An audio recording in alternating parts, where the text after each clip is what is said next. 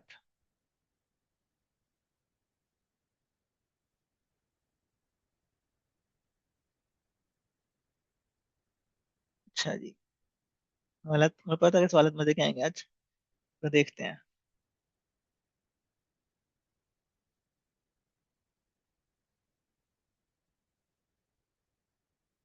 باوجود یہ کہ موضوع آج اور بھی تھے، لیکن حکمرانوں والا موضوع ایسا ہے کہ یہاں پر بہت سی کنفیوژن ہیں اور بہت سی جو ہے وہ مسکنسیپشن ہے، اور جلدی کرنے کی ضرورت نہیں ہے کہ آپ کہیں کہ آج ہی سلوشن نکلے گا۔